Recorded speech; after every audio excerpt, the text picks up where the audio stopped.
कितने मुसलमानों के पास 2 एकड़ जमीन है उत्तर प्रदेश में? बताओ, कांग्रेस के, सपा के, बीजेपी के लोगों बताओ। तुम तो बात करते ना कि सबको साथ लेंगे, सब समाज को साथ लेंगे। तो आज उत्तर प्रदेश में 2% अल्पसंख्यक समाज मुसलमान के पास 2 एकड़ जमीन नहीं। बाबा ने कहा तुम मेरे हो, तो सांझ ने कहा बाबा हम भी तुम्हारे हैं।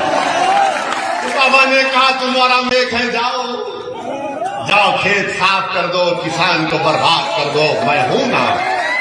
ज्यादा कोई बोलेगा तो ठोक दूंगा। अरे तुमको शर्म नहीं आती, इतना झूठ बोलते हो। तुम हमारी बर्बादी के कानून में बीजेपी अमित शाह का साथ देते हो, और यहां पर गांधी परिवार की लड़की आकर वोट की बात करती है। जब आएंगे आपसे वोट की भीख मांगने, तो बोलना हिजाब और निकाब के बारे में तुम्हारी राय क्या है। पूछो उनसे हिजाब और निकाब के बारे में राय क्या है। कुछ नहीं बोलेंगे। तुम्हारा काम शिक्षा देना, तुम्हारा काम अस्पताल बनाना, तुम्हारा काम रोड बनाना, तुम्हारा काम स्लॉटर हाउस की इजाजत देना, तुम्हारा काम सांड से बचाना। तुम वो कुछ नहीं किया, बर्बाद कर दिया हमको। हमारे बच्चों को शिक्षा नहीं मिली, अब मेरी गाड़ी और मेरे हिजाब के पीछे पड़ गए। अगर गाड़ी चलाने वाले का नाम केनी नहीं होता, ओवैसी होता, तो अब तक एनकाउंटर कर दिया जाता, घर पे बुलडोजर कर दिया जाता। योगी और मोदी के पास उस समाज की अहमियत है।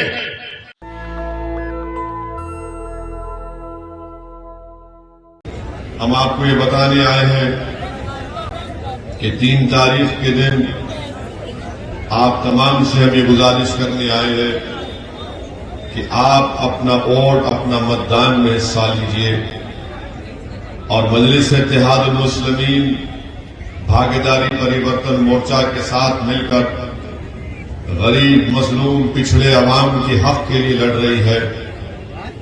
हम आपके मान सम्मान के लिए, हिस्सेदारी के लिए लड़ रहे हैं। और अगर आप अपने ही वोट से अपने प्रत्याशी को कामयाब नहीं करेंगे, तो फिर इस विधानसभा का विकास कैसे होगा। अभी शुरुआत में डॉक्टर मन्नान साहब ने ये कहा कि असदुद्दीन ओवैसी 5वीं मर्तबा उतरौला विधानसभा को आया है। मैं डॉक्टर साहब से कहना चाहूंगा कि आपने ये कहकर मुझे शर्मिंदा किया, और मुझे आपने ये बता दिया कि ओवैसी उतरौला का नहीं, बाहर से आया है। मेरे अजीज दोस्तों और बुजुर्गों, हम आपको बताना चाह रहे हैं, बल्कि डॉक्टर साहब को ही बताना चाह रहा हूं। मैं अगर आपके पास नहीं आऊंगा तो क्या गैर के पास जाऊंगा? मैं अगर कि लोग आकर आपसे कहेंगे कि असदुद्दीन ओवैसी भड़काऊ भाषण देता है, असदुद्दीन ओवैसी नौजवानों को जज्बात में लाता है, तो हाँ, मैं इकरार करता हूं, मैं जज्बात में लाता हूं। मेरी तकरीर या मेरे अल्फाज या मेरी जबान से नौजवान जज्बात में नहीं आता। ये मेरा काम नहीं है। मैं सच्चाई को बयान करता हूं, और जो हक है वो तुम्हारे जज्बात में तब्दीली पैदा करता है। और यकीनन जज्बाती रहना जरूरी है। अगर आप नाइंसाफी को देखेंगे और आपका दिल ना तड़पे, तो फिर जिंदगी का सबूत क्या है। अगर आप एक मासूम बच्चे की आंख में आंसू देखेंगे और उसके सर पर हाथ नहीं रखेंगे, तो फिर जज्बात तो जरूरी है मेरे भाई। अगर आप जुल्म को देख रहे हैं, तो आप अपने हाथ से जालिम को नहीं रोकेंगे, तो फिर क्या बात है। इसीलिए जज्बाती रहना जरूरी है। और जो ओवैसी के भड़काऊ भाषण को सुनकर लोग जज्बात में आते हैं, मैं उन लोगों को, उन बुजुर्गों को, नौजवानों को सलाम करता हूं, उन बच्चों को सलाम करता हूं, उनकी मां और बहनों को सलाम करता हूं कि उन्होंने जज्बाती औलाद को पैदा किया। और जज्बात क्यों ना आए? उत्तर प्रदेश में आज कांग्रेस, सपा सब मिलकर खौम खौम करते हैं। जब चुनाव आता तो खौम खौम, और जब चुनाव हो जाता तो बोलते हैं अपना घर घर घर। चुनाव में आता है तो बताओ कितने मर्तबा आपने यहां पर किस किस को वोट नहीं दिया। बीजेपी कहती है सबका विकास, सबका विश्वास, सबका साथ। आज उत्तर प्रदेश में अगर सबसे कमजोर कोई है तो अल्पसंख्यक समाज मुसलमान है। मेरी इन बातों को कान खोलकर सुन लो उत्तरला की जनता। मैं अल्फाज छाप कर नहीं बोल रहा हूं, बल्कि संविधान के दायरे में रहकर आपसे बता रहा हूं। मेरे पास आंकड़े हैं और आंकड़े ये बताते हैं कि उत्तर प्रदेश में सबसे कम पढ़े लिखे अगर कोई है तो मुसलमान है। सबसे ज्यादा अगर स्कूल से, शिक्षा से बाहर है तो मुसलमान है। अगर सबसे कम उनमें कम पढ़े लिखे तो हमारी बेटियां हैं। 10 मुसलमान हैं तो 7 पढ़ना लिखना नहीं जानते, हिसाब किताब करना नहीं जानते। 4 और 15 साल की उम्र के दरमियान के बच्चा मजदूरी करते हैं। सिर्फ 7% मुसलमान हाई स्कूल मुकम्मल करते और 4% बच्चे ग्रेजुएट होते हैं। कितने मुसलमानों के पास 2 एकड़ जमीन है उत्तर प्रदेश में? बताओ, कांग्रेस के, सपा के, बीजेपी के लोगों बताओ। तुम तो बात करते ना कि सबको साथ लेंगे, सब समाज को साथ लेंगे। तो आज उत्तर प्रदेश में 2% अल्पसंख्यक समाज मुसलमान के पास 2 एकड़ जमीन नहीं। कौन सी इंसाफ की बात जब करते हैं लोग? मेरी जबान कड़वी क्यों होती है? नाइंसाफियों को देखकर कड़वी हो जाती है। मैं अपने हक दिलाने की, हक देने की बात कर रहा हूं। और सुन लो, जिंदगी में इंसाफ नहीं है तो मौत में भी नहीं है। मौत में ही थाली नहीं मारना है, सोचना है। अगर कोई फॉरवर्ड क्लास का होगा और आप होंगे अल्पसंख्यक समाज का मुसलमान, तो आप उससे 6 साल पहले आपको मौत आ जाती है, क्योंकि गरीब है आप। बताओ फिर क्या हो रहा है यहां पर? कौन आवाज उठाएगा? कोई तो उठाएगा ना आवाज, किसी को तो लड़ना चाहिए। कोई तो जाकर इन जालिमों को बताए जो सत्ता की कुर्सी पर बैठकर कमजोरों को कमजोर कर रहे, बल्कि बर्बाद कर रहे। आप बताइए, अगर आप जाकर किसी के घर पे पूछेंगे क्या तुम्हारी औलाद को, तुम्हारे बेटे को, तुम्हारी बेटी को शिक्षा चाहिए, तो कहेगा बिल्कुल चाहिए। कहां पर आपने शिक्षा दी? बताओ योगी आदित्यनाथ, बताओ मोदी जी, आपने कहां पर स्कूल खोला? मैं जो आंकड़े दे रहा हूं, मैं बीजेपी को, योगी को चैलेंज कर रहा हूं। मैं उत्तर प्रदेश के मुख्यमंत्री को चैलेंज कर रहा हूं, सपा के नेता को, अखिलेश को चैलेंज कर रहा हूं, कांग्रेस के राहुल को चैलेंज कर रहा हूं।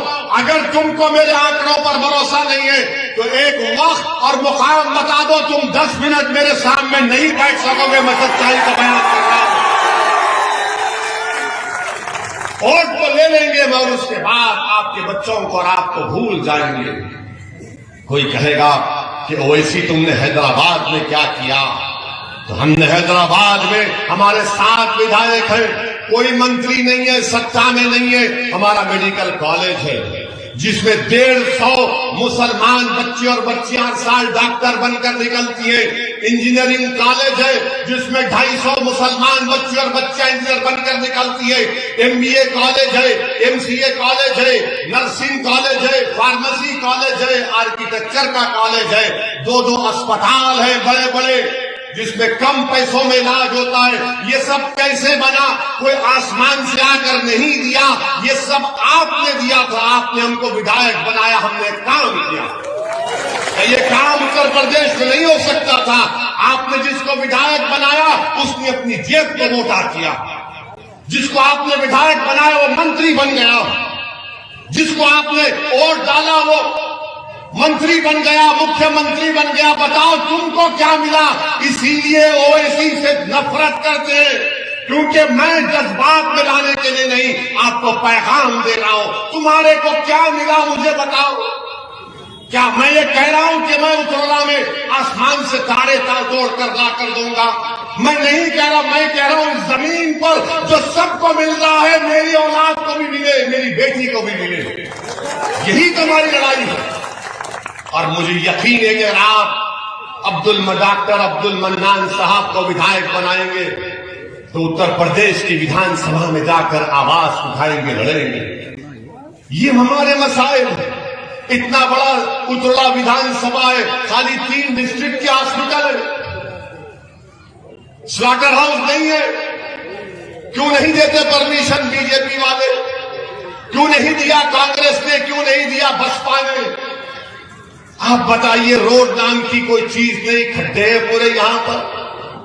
इस विधानसभा में योगी आदित्यनाथ कहते कि मैं गर्मी निकाल दूंगा। अरे बाबा, गर्मी निकालना तो दूर की बात, उतरौला विधानसभा में लोग अपना सेलफोन चार्ज नहीं कर सकते, बिजली आती नहीं है यहां पर, 4 घंटे आती है खाली। गर्मी निकालूंगा? अरे बिजली तो पैदा करो। बिजली नहीं देंगे, गर्मी निकालेंगे? बिजली नहीं दिए बाबा, और बोल रहे कि मैं मई जून में बर्फ लाऊंगा। अरे पहले बिजली लाओ। बाबा बोलते गर्मी निकालूंगा, मगर ये सांड क्या कर रहा है खेतों में रातों में?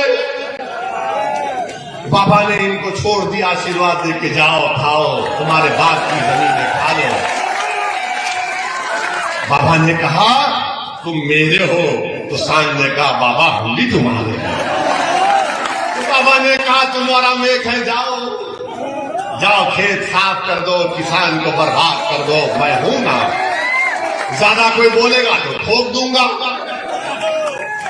आप बताइए, आप देश के प्रधानमंत्री को 7 साल के बाद मालूम हुआ कि उत्तर प्रदेश में सांड का मसला। कितनी मन की बात बोली प्रधानमंत्री ने, मगर सांड की बात नहीं बोली। आज प्रधानमंत्री बोल रहे कि आप 10 तारीख के बाद, प्रधानमंत्री कह रहे हैं, यकीन मत करिए, मोदी है, लंबी लंबी छोड़ते हैं। एक बार मोदी जी सऊदी अरब गए थे, वो वहां पर रियाद में एक लंबी तोप को देखे। तोप को देखने के बाद उसके अतराफ फिरे और वो शेख से पूछे कितना लंबा फेंकती। वो शेख भी बड़ा चालाक था, उसने कहा तुमसे कम फेंकती। ये जोक है, कहीं यकीन कर लेंगे आप, हम भी एनए से लग जाएगा।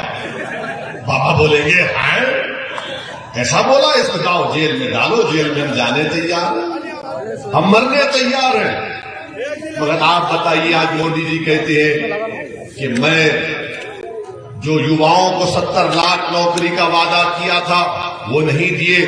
जिसके पास ग्रेजुएट है, डिग्री होल्डर है, डिप्लोमा है, मोदी जी उसको नौकरी नहीं बोल रहे हैं कि मैं तुमको एक और नौकरी दूंगा। वो क्या है? तुम गोबर से पैसे निकालो। बाबा कह रहे हैं, मुख्यमंत्री कह रहे हैं कि मैं एक सांड के लिए 900 रुपये दूंगा 10 मार्च के बाद। अरे बाबा, तुमने यहां पर बिजली नहीं दी, तुम किसको 900 रुपये दोगे? आप बताइए, एक विकलांग जो उत्तर प्रदेश में होता है उसको सरकार की तरफ से महाना 1000 रुपये पेंशन मिलता है। 1000 रुपये विकलांग को और सांड को 900 रुपये। आप बताइए, क्या इंसान की जान की कीमत ये है, इसका मान सम्मान ये है? बीजेपी हर महास पर नाकाम साबित हुई है। ये सपा कांग्रेस बसपा से पूछ लीजिए, जब पार्लियामेंट में 2019 जुलाई अगस्त में कानून अमित शाह ने बनाया, बीजेपी ने बनाया, क्या कानून बनाया कि दिल्ली में कोई इंस्पेक्टर पुलिस का एनआईए का बैठकर उतरौला की विधानसभा के एक नौजवान का नाम अगर अब्दुल मन्नान होगा तो उसको टेररिस्ट घोषित कर देगा। कांग्रेस ने जो आज घूम रहे खौम खौम खौम कह रहे ना, ये कांग्रेस और सपा बीएसपी ने अमित शाह के लाए हुए कानून की तायीद की। हमारा यकीन करना है तो यूट्यूब पर हमारी तकरीर उठाकर देख लीजिए, 2019 की जुलाई अगस्त की तकरीर है लोकसभा की। हमने इन तमाम को कहा कि यह कानून का इस्तेमाल मुझ पर होगा, मेरी औलाद पर होगा, मेरे खानदान पर होगा, मेरे नौजवानों की जवानी को जेल में बर्बाद कर दिया जाएगा। तो यही कांग्रेस और सपा ने मिलकर अमित शाह के कानून की तायीद की, और ओवैसी को कहते हैं कि इसके लड़ने से बीजेपी को फायदा होगा। अरे तुमको शर्म नहीं आती? इतना झूठ बोलते हो। तुम हमारी बर्बादी के कानून में बीजेपी अमित शाह का साथ देते हो और यहां पर गांधी परिवार की लड़की आकर वोट की बात करती है। जेल में जाकर मुलाकात करो, तिहाड़ जेल में जाओ, जेल में जाकर पूछो उन बच्चों से कि पार्लियामेंट में अगर किसी ने मुखालिफत की तो उसका नाम असदुद्दीन ओवैसी और इम्तियाज जलील था। मेरे अजीज दोस्तों और बुजुर्गों, ये इनकी हकीकत है, इन चेहरों को पहचानिए। आज चुनाव आ गया तो सब हमदर्द हो जाते हैं और उसके बाद जब इनको वोट मिल जाता है वो हमको यतीम और लाचार बनाकर छोड़ देते हैं। मेरे अजीज दोस्तों और बुजुर्गों, इस विधानसभा की तरक्की के लिए, इस विधानसभा के विकास के लिए, मजलूमों की कामयाबी के लिए, कमजोरों को ताकतवर बनाने के लिए, बेजुबानों को जबान में आवाज देने के लिए ये बहुत जरूरी है कि आप मजलिस इत्तेहाद और मुस्लिमीन के उम्मीदवार डॉक्टर अब्दुल मन्नान को कामयाब करिए। मैं आपको बताने आया हूं कि यहां पर आप जब मतदान करेंगे, वोट डालेंगे, तो आप वोट मजबूरी की हालत में करेंगे या मजबूती के लिए करेंगे? आप मजबूरी के लिए करेंगे या मजबूती के लिए करेंगे? आपने 30 साल से मजबूरी की हालत में आपने कभी सपा को, तो कभी बसपा को, तो कभी कांग्रेस को वोट दिया। ओवैसी आपके दरमियान में आकर आपसे अपील कर रहा है, भीख मांग रहा है कि मजबूरी की हालत में मत दो, मजबूती के लिए डॉक्टर मन्नान को वोट दो। अगर आप मजबूरी की हालत में देंगे तो यही नाइंसाफी चलती जाएगी। मजबूरी की हालत में देंगे तो उतरला में कोई विकास नहीं होगा। मजबूरी की हालत में देंगे तो उतरला में रेलवे लाइन नहीं आएगी। मजबूरी की हालत में देंगे तो अस्पताल नहीं बनेगा। अगर आज आप मजबूती के लिए वोट देंगे तो तमाम विकास के काम होंगे और आपकी आवाज उत्तर प्रदेश के विधानसभा में गूंजेगी। और हम आपको बता रहे कि अगर भाग्यशाली परिवर्तन मोर्चा को अल्लाह ने आपकी दुआओं और वोटों से इख्तिदार और सत्ता दी तो 3 डिप्टी सीएम बनाए जाएंगे। अल्पसंख्यक समाज का मुसलमान, एक निषाद समाज, पिछड़ा समाज से। अगर ऐसा होता है तो उतरला की जनता को ये वादा करके जा रहे हैं कि doctor Abdul mannan deputy CM बनेगा इंशाअल्लाह ताला। इनको विधायक बनाइए, डिप्टी सीएम बनेगा। डॉक्टर मन्नान जब उत्तर प्रदेश की विधानसभा में जाएंगे तो गूंगे बनकर नहीं बैठेंगे, बहरे बनकर नहीं बैठेंगे। डॉक्टर मन्नान उत्तरला की जनता के इंसाफ के लिए लड़ेगा, पुकारेगा। उत्तर प्रदेश की विधानसभा के दरो दीवार को उत्तरला के इंसाफ के नारे से हिला कर रख देगा। इस बात का मैं आपसे वादा कर रहा हूं। मेरे अजीज दोस्तों और बुजुर्गों, अपने हिम्मत और हौसले को बुलंद रखिए। डरने और घबराने की जरूरत नहीं है। एक हो जाइए, एक हो जाइए। ये तारीखी वक्त है आपके लिए। अगर हमारी मां और बहनें एक हो जाएंगी। अच्छा पूछिए ये कांग्रेस, सपा, बसपा से जब आएंगे आपसे वोट की भीख मांगने तो बोलना हिजाब और निकाब के बारे में तुम्हारी राय क्या है? पूछो उनसे हिजाब और निकाब के बारे में राय क्या है? कुछ नहीं बोलेंगे। अगर हिजाब और निकाब के बारे में अगर किसी ने बोला तो उसका नाम अल्हम्दुलिल्लाह असदुद्दीन ओवैसी और मजलिस इत्तेहाद और मुस्लिमीन था। हमने उस बच्ची से बात की जिस बच्ची को बलवाइयों ने घेर लिया था। हमने कहा कि हम बराबर सर पे टोपी पहनेंगे, चेहरे पे दाढ़ी रखेंगे। हमारी माँ और बहनें अगर चाहती हैं तो हिजाब भी पहनेगी, निकाब भी पहनेगी। और भारत में हम, ये हमारा वतन है। सुबह कयामत तक जब तक हम यहाँ रहेंगे, जब तक दुनिया कायम रहेगी, हम अपनी शनाख्त को बरकरार रखेंगे। शनाख्त पर कोई कॉम्प्रोमाइज नहीं होगा। हम किसी के बोलने से अपने आप को नहीं बदलते, हम किसी के बोलने से शर्मिंदा नहीं होते। अरे हम तो कमली वालों के गुलामों के गुलाम हैं। हमको बता दिया गया क्या करना है, हम करेंगे। और भारत का संविधान हमको इस बात की इजाजत देता है कि हम क्या खाएं, क्या पहने। वो ना मोदी को बोलने की जरूरत है, ना योगी को बोलने की जरूरत है, ना कांग्रेस को, ना अखिलेश को, किसी को बोलने की जरूरत नहीं है। तुम्हारा काम शिक्षा देना, तुम्हारा काम अस्पताल बनाना, तुम्हारा काम रोड बनाना, तुम्हारा काम स्लॉटर हाउस की इजाजत देना, तुम्हारा काम सांड से बचाना। तुम वो कुछ नहीं किए, बर्बाद कर दिया हमको, हमारे बच्चों को शिक्षा नहीं मिली। अब मेरी गाड़ी और मेरे हिजाब के पीछे पड़ गए। तुम जो चाहे कर लो, हम अपनी मर्जी के मुताबिक जिंदगी गुजारेंगे। तुम हमको जिंदगी का सलीका मत सिखाओ। दुनिया हैवान की तो हमने उनको इंसान बनाया, मेरी तारीख है। मेरे अजीज दोस्तों और बुजुर्गों, मेरी आपसे ही गुजारिश है कि आप 3 मार्च के दिन डॉक्टर अब्दुल मन्नान को कामयाब करिए। और आप जानते हैं कि हम क्यों कह रहे हैं। जिस समाज का नेता होगा उसी की आवाज को सुना जाएगा। तुम्हारा नेता नहीं है, तुम्हारे बच्चों के आंखों के जो आंसू बह रहे वो बहते रहेंगे। तुम्हारा नेता नहीं होगा तो तुम्हारा इनकाउंटर होता रहेगा। तुम्हारा नेता नहीं होगा तो तुम्हारे विधानसभा में स्कूल नहीं खुलेगा। तुम्हारा नेता नहीं होगा तो उत्तरला में विकास का काम नहीं होगा। तुम्हारा नेता नहीं होगा तो स्लॉटर हाउस नहीं खोला जाएगा। तुम्हारा नेता नहीं होगा तो तुम्हारा मान सम्मान नहीं किया जाएगा। ये वतन अजीज भारत की और उत्तर प्रदेश की हकीकत है। कोई कहेगा ओवैसी गलत कह रहा है, तो एक मिसाल देकर आपको और मजीद समझा देता हूं कि एक मंत्री का बेटा अपनी गाड़ी से 4 किसानों को मारो, जान ले ली, 4 मर गए। उसको इतनी जल्दी बेल कैसे हो गई? उसके बाप को मंत्रिमंडल से मोदी ने नहीं हटाया। क्यों नहीं हटाया?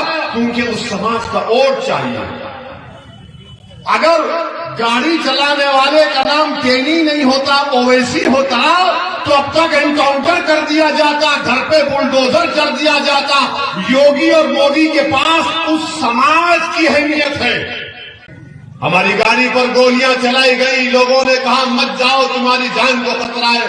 हमने कहा हमको सिक्योरिटी नहीं चाहिए, अगर मरना लिखा हुआ है तो मरेंगे, मगर जब तक जिंदा रहेंगे मर्द की तरह रहेंगे, बुज़दिली के मजारे नहीं करेंगे। अगर मेरे मुझ पर गोलियां चलाने वाले ये समझ रहे हैं कि ओवैसी गरीब मजलूम पिछड़ों की बात करता है, उसकी जबान को बंद कर दिया जाएगा, तुम सब अपनी गोलियों से मेरी जबान को बंद कर सकोगे। मगर मैं जो पैगाम दे चुका हूं अल्लाह के करम से, वो पैगाम आपको आगे लेकर बढ़ूंगा। और मैंने आपसे कह रहा था कि जिस समाज का नेता होगा उसकी आवाज को सुना जाएगा। सुनो मेरे दोस्त, तुमको शेर बनना है, तुमको शेर बनना है। जब कांग्रेस, बसपा, सपा, बीजेपी वाले आएंगे तो बहादुरी के मजारे करो, अपनी मां को शर्मिंदा मत करो। हशर के मैदान में तुम्हारी मां तुम पर फख्र करेगी कि हाँ, बातिल ताकतों के तूफानों में मेरे बेटे ने बहादुरी का रोल अदा किया था। 3 मार्च के दिन जिसका नेता होगा, हमने कहा था ना, ये गांव नवाब मलिक साहब का भी गांव है। नवाब मलिक साहब राष्ट्रवादी कांग्रेस में मंत्री है ना? उन्हीं के पार्टी का डिप्टी सीएम है। उसके ऊपर करोड़ रुपए का इल्जाम है सिंचाई के स्कैम का, करोड़ रुपए का। और नवाब मलिक पे क्या इल्जाम है? 1999 में वो कोई जमीन खरीदे, जो कानून नवाब मलिक पे इस्तेमाल हुआ वो कानून 2003 में बना। अगर बेटा औलाद पैदा नहीं हुई तो उसका नाम रखाई पैदाइश के बाद रखते हैं ना। तो ये कानून की पैदाइश 2003 में हुई। नवाब मलिक ने बेटा पैदा कर दिया 99 में, तो मोदी क्या कर रहा है कि नहीं, 2003 में 99 में नाम रखा ही नहीं होगी, 2003 के कानून के तहत नाम रखा ही नहीं। और देखो आप, मोदी भी एक ही है, राष्ट्रवादी कांग्रेस के नेता भी एक ही है। वहां पर नेता का भतीजे पर इल्जाम था। अगर भतीजा गिरफ्तार हो जाता तो राष्ट्रवादी कांग्रेस महाराष्ट्र को रोक देती, मगर क्योंकि गिरफ्तार होने वाले का नाम नवाब मलिक था, इसलिए सब गूंगे बनकर बैठे, सब गूंगे बनकर बैठे। क्या नवाब मलिक पर जो इल्जाम लगा गलत है, झूठ है? और एक मिसाल देता हूं, आजम खान मंत्री थे, अखिलेश मुख्यमंत्री थे ना? मंत्री पर इल्जाम कि उन्होंने अपने मंत्रालय में किसी का गलत नौकरी पे रखा किसी को। आजम जेल में और मुख्यमंत्री हेलीकॉप्टर में फिर रहा है कि तुझ पर मेरी जवानी कुर्बान के नारे सुनते हुए। अगर मंत्री जेल में है तो मुख्यमंत्री जेल में क्यों नहीं है? क्यों नहीं है, सोचो आप। मैं भड़काने के लिए नहीं कह रहा हूं, सच्चाई बयान कर रहा हूं। अल्लाह मेरी जबान में इतनी तासीर दे कि मेरी आवाज आजम खान को जेल में सुनाई दे और नवाब मलिक को बम्बई में जेल में सुनाई दे। हम दूसरी पार्टी के अलग अलग पार्टी में है, मगर मैं नाम के नाम पर और नाइंसाफी के नाम पर अपनी जबान को नहीं रोक पाऊंगा। मुखालिफत करूंगा राष्ट्रवादी की और समाजवादी की, मगर जब सच्चाई की बात आएगी, सच्चाई यही है। मेरे अजीज दोस्तों और बुजुर्गों, मैं साथ ही साथ आपसे ये भी अपील करूंगा कि आज की रात आप नवाब मलिक के साथ अनवर हाशमी और आजम खान के लिए दुआ करें कि अल्लाह अनवर हाशमी साहब को सेहत दे। और मेरे अजीज दोस्तों और बुजुर्गों, ये हिस्सेदारी की लड़ाई है, ये बराबरी की लड़ाई है, और इसमें आप हमारा साथ दीजिए। ये उत्तराखंड की जनता की विकास की लड़ाई, हमारा साथ दीजिए, सरपरस्ती करिए। अगर किसी से भी कोई गलती हुई तो माफ कर दीजिए, माफ कर दीजिए मेरे भाई। आपकी आवाज उत्तर प्रदेश के विधानसभा में सुनाई देनी चाहिए। हाँ, हमारे जाने के बाद इब्लीस की औलाद यहां पर आएगी, इब्लीस की औलाद आएगी, आके बोलेगी ये ओवैसी तो बहुत बोल कर गया, मगर बीजेपी कांग्रेस, उनको एक ही जवाब देना, अब हम डरने वाले नहीं हैं। और अगर इंसानी फितरत है, डर अगर पैदा होता है, तो वो कर्नाटका की बच्ची ने जब उसको बलवाइयों ने घेर लिया था, उसने बीबीसी को इंटरव्यू में कहा था कि जब मैं डरती हूं तो क्या नारा लगाती हूं, क्या नारा लगाती हूं, क्या नारा लगाती हूं? अरे आवाज ही नहीं आ रही। अरे ये टनटनाटन है, आप लोग झूम के बोलो,